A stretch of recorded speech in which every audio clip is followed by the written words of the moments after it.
মুখ্যমন্ত্রী মমতা বন্দ্যোপাধ্যায় এত ভাতা চালু করেছে, এত প্রকল্প দিচ্ছে, আদৌ কি মহিলাদের আপনাদের তাতে সুবিধা হচ্ছে? আমাদের কোনো ভাতার প্রয়োজন প্রথমেই বলি প্রয়োজন মনে করি না।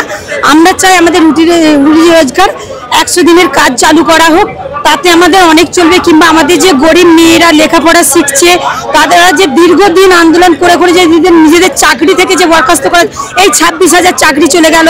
আমাদের কত মা বোনেদের অসুবিধা, সেই জায়গায় 26,000 চাকরি গেল।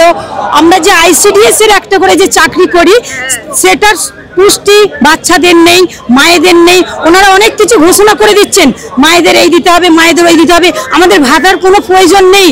আর লক্ষ্মীর ভান্ডার 1000 টাকা আমাদের নয়, আমাদের টাকা আমাদেরকে মানে বৃদ্ধি বাড়ানো হোক, লক্ষ্মীর ভান্ডারের টাকা বাড়ানো হোক, এই টাকাই চলে না। আর আমরা বিশেষ করে বলবো, আমাদের 100 দিনের কাজটা গ্রামে গঞ্জে চালু হলে আমরা গরিব মানুষগুলো রুটি রোজগার করে খেতে পারবো। আর এই যে আজকের 100 দিনের কাজ বন্ধের জন্য আমাদের যে ভাই বোনের দিদিরা যে আজ বাইরের দেশে যাচ্ছে পরিযায়ী শ্রমিক হয়ে, তাদের ওখানে প্রচন্ড হেনস্থা হতে হচ্ছে, নির্যাতন হচ্ছে, পুলিশে হেফাজতে নিয়ে যেয়ে তাদেরকে আটকে রাখা হচ্ছে, নিয়ে ফোন কেড়ে নেওয়া হচ্ছে, বাড়িতে কোনো খবর পাওয়া যাচ্ছে না, এইভাবে আমাদের নির্যাতন করা হচ্ছে। আমরা নিজেদের দেশেও কাজ পাই না, বাইরের দেশে গেলেও এরকমভাবে বাংলাভাষী বলে তাদের আটকে রাখা হচ্ছে। আমরা এই রাজ্য, এই সরকার চাই না, চাই আমাদের আইন, আমাদের সরকারিভাবে আইন করতে হবে পরিযায়ী শ্রমিকদের।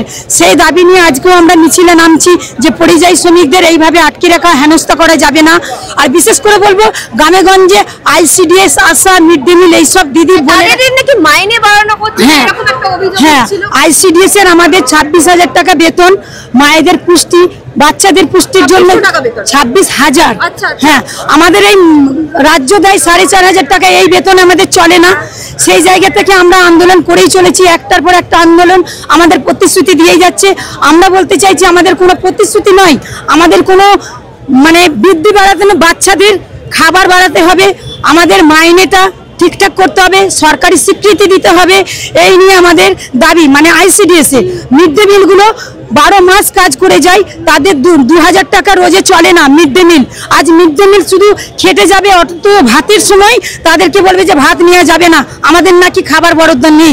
আমাদের 10 মাসের মাইনে দেওয়া হয়, আমরা 12 মাস কাজ করব, 10 মাসের মাইনে কেন দেবেন? মিড ডে মিলের এইসব মিড ডে মিলের কম খাটুনি নয়। 2,000 টাকা এখন কি চলে? আমরা রাজ্য সরকারের কাছে দাবি করেছি, আমাদের 2,000 টাকা নয়, আমাদের বৃদ্ধি বাড়াতে হবে, সরকারি স্বীকৃতি দিতে হবে। এই নিয়ে আমরা প্রতিবাদ মিছিল করছি। আর পরিযায়ী শ্রমিকদের বিশেষ করে বলবো যে আমরা সরকারের কাছে দাবি করছি, তাদের আইন চালু করা হোক। আর গ্রামে গঞ্জে 100 দিনের কাজটা অবশ্যই চালু করতে হবে। 100 দিনের কাজের কোথাও গিয়ে রাজ্য সরকার বলছে যে কেন্দ্র থেকে টাকা দিচ্ছে না, আবার কেন্দ্রীয় সরকার বলছে যে কোনো হিসাব দিতে পারেনি, তাই আমরা এখনো দিতে পারছি না। মানে দুই সরকারের উপর দুই সরকারের কথা আমরা শুনবো না। সরকার কি করছে কেন্দ্র রাজ্য, সেটা তো আমরা বুঝবো না। আমরা কাজ চাই সরকারের কাছে, কাজ আমাদেরকে দিতে হবে, আমাদের রুটি রোজগার কিভাবে চলবে সেটা করে দিতে হবে। আর শুধু ভাতার উপমা দিয়ে চললে হবে না, ভাতা আমাদের চাই না, এই ভাতায় চলে না একটা সংসার। বয়স্কদের যে বার্ধক্য পেনশন দেওয়া হচ্ছে, সেই পেনশনে কি তাদের চলে? আজ দীর্ঘদিন কি অবস্থা, মূল্যবৃদ্ধি কোথায় চলে যাচ্ছে, সেই সব নিয়ে আমাদের আন্দোলন। আমরা চাই আমাদের সরকারি স্বীকৃতি করতে হবে, ভাতা বৃদ্ধি বাড়াতে হবে, মা ও পুষ্টির খাদ্য বরাদ্দ বৃদ্ধি করতে হবে, আর বাচ্চাদের সুপুষ্টি যেন বিশেষভাবে দেওয়া হয়, এটা আমাদের দাবি। আমি আজকের এই জায়গায় দাঁড়িয়ে থেকে ধনেখালি প্রজেক্ট থেকে বলছি, CPIM লিবারেশন থেকে। বিহারে কিন্তু দেখতে পাচ্ছি SIR হয়েছে, প্রায় সংখ্যাটা বাড়তে বাড়তে 40 থেকে 50 ঘরে ঢুকে পড়ছে। এত লক্ষ মানুষ বিজেপি শাসিত রাজ্যে। বিহারে 7,96,00,000 ভোটার, এর মধ্যে 2003-এর পরে ভোটার তালিকার মধ্যে এসছে 4,76,00,000 মতো। NRC লাগু করতে চায় বিজেপি। এর আগে যখন করতে গেছিল, গোটা দেশের মানুষ লড়াই করেছিল সংবিধান হাতে, জাতীয় পতাকা হাতে, মনে আছে? গোলি মারো শালোকো, মনে আছে? JNU ছেলে মেয়েদের উপর অত্যাচার, মনে আছে? মিথ্যা মামলা করা হয়েছে যারা সংবিধানের পক্ষে দাঁড়িয়েছে, ধর্মনিরপেক্ষতার পক্ষে দাঁড়িয়েছে, ধর্মের ভিত্তিতে নাগরিকত্ব হয় না, এসব কথা যারা বলেছে তাদের বিরুদ্ধে। আজকে নির্বাচন কমিশনকে সামনে রেখে তার আড়ালে এরা NRC-কেই প্রয়োগ করতে চাইছে। তাহলে ডকুমেন্ট জমা দিতে হবে, এনুমারেশন ফর্ম ফিল আপ করতে হবে, বিএলওর কাছে জমা দিতে হবে, অ্যালং উইথ ডকুমেন্টস 11খানা ডকুমেন্ট। তার প্রথমটা বার্থ সার্টিফিকেট, আর তারপরের যে 10টা সেটাও বার্থ রিলেটেড। গরিব মানুষ কোথায় পাবে? বন্যায়, ঝড়ে, আয়লায়, আমফানে যার ঘরবাড়ি উড়ে যায়। যদি সুন্দরবন অঞ্চলের আদিবাসী মানুষের কথা ভাবি, দেখাতে পারবে? ওপার বাংলা থেকে আসা উদ্বাস্তু মানুষ, আজকের প্রজন্ম যে এখানে জন্মেছে সে তার বাবা ঠাকুরদার প্রমাণ দিতে পারবে, কাগজ দেখাতে পারবে?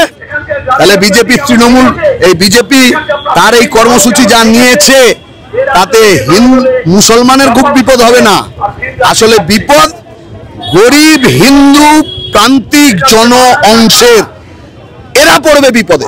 আচ্ছা, বিহার কি খুব উন্নত জায়গা? তাহলে তো গোটা পৃথিবীর লোক বা ভারতবর্ষের লোক বিহারে যেত। গোটা কলকাতা খুঁজে বেড়ালে দেখা যাবে যে অসংখ্য বিহারের মানুষ এখানে তার রুটি রুজির জন্য এখানে পড়ে আছে, পরিযায়ী শ্রমিক। ও একটা স্টাডি বলছে 3 সাল থেকে 24 সাল পর্যন্ত বিহারে 1,76,00,000 মানুষ পরিযায়ী শ্রমিক হিসেবে ভারতবর্ষের নানান জায়গায় আছে। আচ্ছা, ওখানে বিদেশি খুঁজতে যাবো মানেটা কি? কে বিদেশি? বিজেপি ঠিক করবে কে বিদেশি? আর বিজেপির ইলেকশন কমিশন ঠিক করবে কে বিজেপি? আসলে বিজেপি চাইছে বিহারের ভোটে বিজেপির ক্ষমতা। তাহলে কয়েক কোটি লোকের ভোটাধিকার যদি বাদ চলে যায়, ভোটার তালিকাতে নাম যদি বাদ যায়, তাহলে বিজেপি গভর্নমেন্টে আসতে পারে। পশ্চিমবাংলা বলছে তো এসআইআর করবে, এখানে বলছে। এখানে বলার অর্থ কি? এখানে বলার অর্থ হচ্ছে প্রান্তিক মানুষ তারা বিপদে পড়বে, খুবই বিপদে পড়বে। তাহলে এই অংশের মানুষ যাতে বিপদে না পড়ে তার জন্য আমাদের এই লড়াই করতে হবে। কাজে হেনস্থা, তার বিরুদ্ধে লড়াই। আর একদিকে হচ্ছে এসআইআর, যা বিরাট অংশের মানুষ তারা বিপদে পড়বে, যেটা ইলেকশন কমিশনের কাজ না, সেই কাজটা করানো হচ্ছে। এটার প্রতিবাদের জন্যই আজকে আমরা এই মিছিল করছি। কিন্তু দাদা 2025-এ ভাষার জন্য রাস্তায় নামতে হচ্ছে, যেখানে 5G চলছে ফোনে।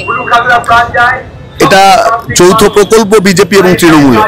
2026-এর ভোটে হিন্দু মুসলমান ভাষা পরিচিতি তাই দিয়ে 2 ভাগ হবে, একটা তৃণমূলে যাবে, একটা বিজেপিতে যাবে। এই প্রজেক্টের পরিণতি হচ্ছে তৃণমূলের গভর্নমেন্ট বিজেপি বিরোধী দল। এই প্রকল্প নিয়ে তারা নেমেছে এটাকে করবার জন্য। আর আমাদের মানুষকে বোঝাতে হচ্ছে যে এরা দুজনেই মানুষকে সংকটে বিপদে ফেলছে। বাংলাকে বাঁচাতে গেলে, মানুষকে বাঁচাতে গেলে এদের দুজনের বিরুদ্ধে দাঁড়াতে হবে।